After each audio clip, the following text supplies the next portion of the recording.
Пачатак вучэбных заняткаў. Супрацоўнікі Дзяржаўтаінспекцыі чарговую прафілактычную акцыю правялі каля навучальных устаноў абласнога цэнтра і паглядзелі, як вучні ідуць у школу, а іх бацькі, якія падвозяць дзяцей, выконваюць правілы дарожнага руху. Гэтая праблема з цягам часу не губляе актуальнасці. Колькасць дарожна-транспартных здарэнняў з удзелам дзяцей не скарачаецца.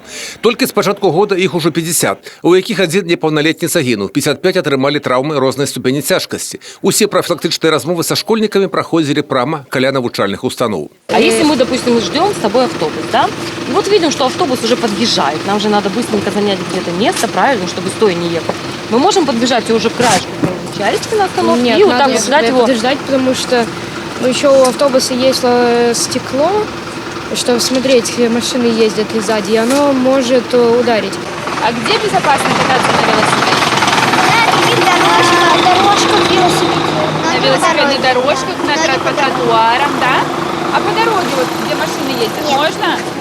Конечно, нельзя. А как пересечь проезжую часть по пешеходному переходу на велосипеде? Надо затормозить, с велосипеда слезть и за руку. Хорошо. У размове з бацькамі-вадзіцелямі адчувалася разуменне неабходнасці выконваць правілы дарожнага руху. І разам з тым парушэнне гэтых правілаў мела месца нават падчас прафілактычнай акцыі. Бабуля дазволіла непаўналетняму перайсці дарогу не па пешаходным пераходзе. Неправильно переводили ребенка не по пешеходному переходу. А почему так случилось? Бабушка переводила, я в этот момент не увидела, что ребенок переводили не через пешеходный переход.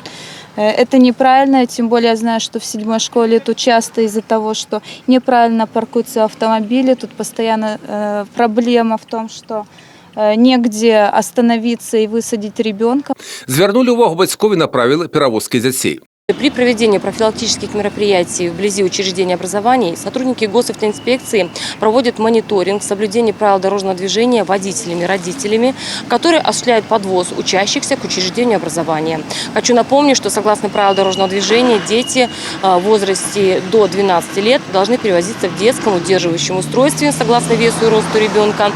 Исключение составляет только если рост ребенка выше 150 сантиметров, либо в автомобиле такси. Да адказнасці парушальнікам не прыцягвалі, толькі папярэдзілі. Ды і самі вадзіцелі разумеюць, што спецыяльныя утрымліваючыя крэслы ў аўтамабілі дазваляюць у значнай меры мінімізаваць наступствы ДТЗ. Перевозка только пристегнуты, они находятся на заднем сидении. Это безопасность в первую очередь. Разные ситуации на дорогах бывают. Резко тормозить приходится иногда, погодные условия, поэтому это очень важно. Маніторинг бяспекі непаўналетніх на праезнай частцы будзе прадоўжаны і падчас школьных канікул.